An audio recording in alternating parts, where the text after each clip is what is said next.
Hello my dudes, and welcome to my channel. My name is Siana, and today I'm going to be talking about the new villagers who we'll be seeing in the 2.0 update that's dropping on November 5th. I'll be giving you my opinions about the villagers, letting you know what island themes I think they're best suited for, and what category I think fits them best. Quick little disclaimer, these are all just my opinions, everything is subjective, you might not agree with me and that's totally fine. Also yes, this is some villager hunting footage in the background, I thought it fit since we're discussing villagers. Anyway, we'll be starting off with Sasha, the already adored minty colored rabbit villager. I've seen a lot of people online talking about Sasha, and there's been a lot of speculation about their personality.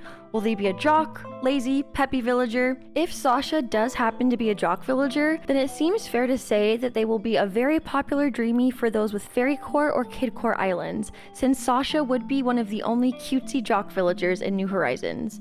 But regardless of their personality, I think that they would fit really well in Kidcore, Springcore, or Fairycore islands. Next, let's talk about Ioni. I'm predicting that they are going to be a very popular villager, so get ready to drop millions of bells or thousands of Nook Mile tickets if you're planning on trading for them. To me, Ioni screams Fairycore solely because they fit in with Judy, Julian, and Etoile, villagers who are commonly found on Fairycore islands. Because of their Carolina blue coloring and galaxy print details, I could also see them fitting on islands that have some kind of space or galaxy theme, though I'm not really sure how common that is. But they'll likely blend in well on any island that uses an abundance of Celeste's DIY items, any assortment of blue flowers, or just any fancy furniture in general.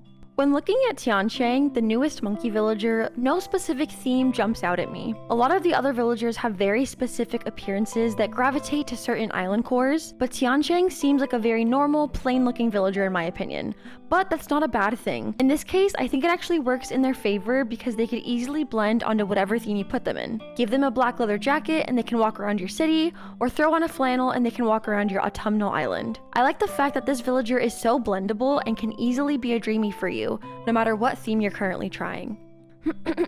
Now let me prepare you for the best new villager and therefore my newest and dearest Dreamie, Shino. I'm just kidding, please know that everything is subjective and these are just my opinions, but can you blame me? Shino is absolutely stunning and I need them ASAP. I might be biased, but I really feel that Shino can fit on any island theme. They remind me of my favorite villager Pico, who you might think has a certain aesthetic, but who I feel can thrive on any core you put her in. Shino feels the exact same way to me. I think that Zen islands, as well as islands with a heavy Japanese influence, would fit Shino to a T, but you can also throw them on your farm core island, which is what I plan on doing, and they won't look too out of place. I personally am just so drawn to Shino and can't wait to see them wandering around in Animal Crossing. It's gonna be precious.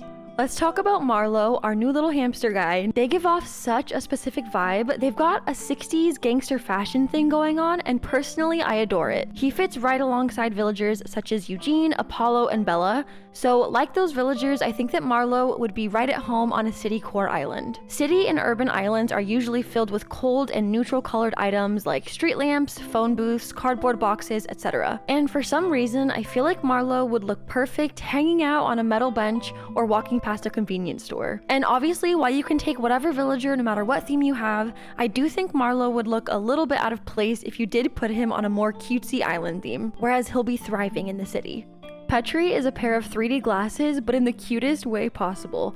I'm usually not a fan of the mouse villagers, but Petri's kind of adorable. Because of their teeny stature, I feel like most mouse villagers will always be perfect on a kid-core island, and Petri is no exception. I've seen a couple people with school builds on their island. Some people even have a school or university as their theme, which is really cool. And Petri is built like a student, but dresses like an educator, so they'll fit perfectly on that theme. Cephalobot is a lot to take in, to be completely honest. They've got the skin of Ribbot, the shape of Octavian, and the shirt of Tipper, so what more could you want? Obviously, they fit in with both the Robot Villager Squad as well as the Octopus Squad, so if you have any of those villagers on your island, Cephalobot will look right at home. I don't know if they're a very versatile, can blend in on any island kind of villager. They're more of a statement villager. I don't really have a core category to put them in. They're just a really unique villager, and I feel like a lot of really unique individuals will take them and give them a home.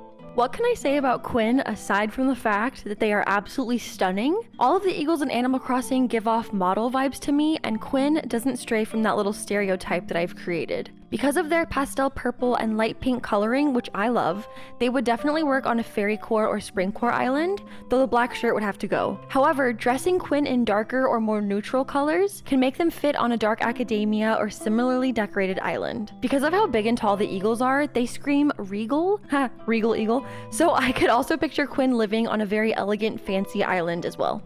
I know that a lot of my opinions so far have been basic, but this one will probably be the most basic one. Chadwick is perfect for a winter island. That's right, yep, the penguin, that villager, he belongs on a snowy island. I said it. However, because of his headphone accessory, I could very easily see Chadwick hanging out on a city island, waddling near a record shop, or listening to the radio that's playing the latest KK Slider song. Chadwick and Shep give off the same vibes in my opinion. They both seem like very chill, easygoing villagers without a single care in the world. So I feel like the individuals who will choose Chadwick as a Dreamie will be more relaxed and laid back, or will at least be looking to have a more chill atmosphere on their island. Next, let's talk about Zoe, and I know that I'm gonna hurt some feelings right now, so I apologize, but I personally don't love the anteaters as a species, so it's really hard for me to place Zoe in any category. But I guess upon further examination, she reminds me a bit of Pearl. I think it's just their lower lashes, but Pearl is very elegant and pretty, so I'd imagine Zoe could reside on the same type of island. She's from past games, and she used to have the normal personality type, so I wonder if she'll stay the same in New Horizons, because she definitely strikes me as having more of a snooty look about her. Ace is another villager who is returning to the Animal Crossing series. He used to be a jock, but honestly I get cranky vibes from him, and I think it's because he reminds me of Admiral and Octavian, who are classic cranky little guys. He kind of just looks like the average villager to me, very blendable, very versatile, and I think there are a lot of people who like the rough and tough looking villagers, and I'd put Ace into that category. Like, tell me you wouldn't see this dude in a little circle with Spike, Walt, and Admiral. He just fits right in. If you have a Kidcore island, or if you're planning on trying that theme out in the future, then chances are Rio is your newest Dreamie. Her vibrant color and star cheeks are perfect for that theme, and I think she's adorable. In the original Animal Crossing game, she was a peppy villager, and I can definitely see her returning as such. Because she's such a bold villager, she'll likely stand out on normal or neutral colored islands, but will, like I said, blend right in with those Kidcore colors and items. She just seems like a really fun villager to have, and I feel like some happy-go-lucky, easygoing people would love having her as a Dreamie. Here he is, the good boy, the goodest boy, the bestest boy, Fret. I have a soft spot for all of the dog villagers. I'm a dog person, and I think Fret is the biggest cutie. He is, of course, part of the Good Brows Club. Look at them. And he reminds me a lot of the Sanrio themed villager Marty, so I can see them being neighbors on the same types of islands. In my opinion, he doesn't really have a specific look to him. I don't see him and instantly think of an aesthetic that he'd fit, so I feel like once again, he is a very versatile villager who will make any island work for him. And you know what? I don't know if it's his flannel or what, but I can actually see him being at home on a cottagecore island. Am I wrong? Maybe. I don't know. Any island. He'll work anywhere. Bark bark. Arf. Yes. Good boy. Azalea to me looks like a classic snooty villager. She gives off the same vibes as Diana and Timbra, where they know they're better than you and they aren't afraid to make it known. I can really only see her on a super duper fancy island, one with a bunch of gold items decorating the cliffs and where the crown is being sold in Able Sisters literally every single day. Azalea's a queen and she knows it, and she definitely deserves to live on an island that is no less than a beautiful palace. Next. Alright, let's talk about Roswell.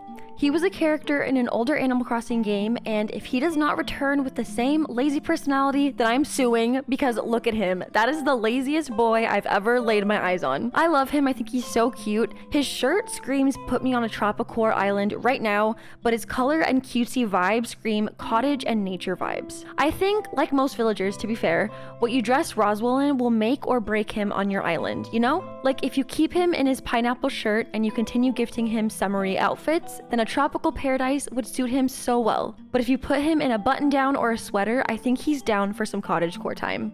And last, but certainly not least, let's take a look at Faith. She is, of course, really pretty, and at first glance, I'm sure we all thought that she would vibe the best on tropicore islands, which is so true, but honestly, I think she could fit a variety of themes, and for some reason that I can't quite explain, she gives off small town vibes to me. Like she's the friendly person who you've lived next door to all your life, or she's the clerk at the corner store you go to twice a week. Something about her just feels very familiar, like we've been living in the same town forever. Well, I want to thank you for sticking around for the whole video. If you made it this far, let me know in the comments who your favorite new villager is. And again, I just want to reiterate, like I said at the beginning, everything expressed in this video is just my opinion, and no matter what island theme you may or may not have, you can make any villager work for you. Don't forget to like and subscribe if you enjoyed the video, and I will see you very, very soon in the next one. Until then, stay safe and take care. Bye!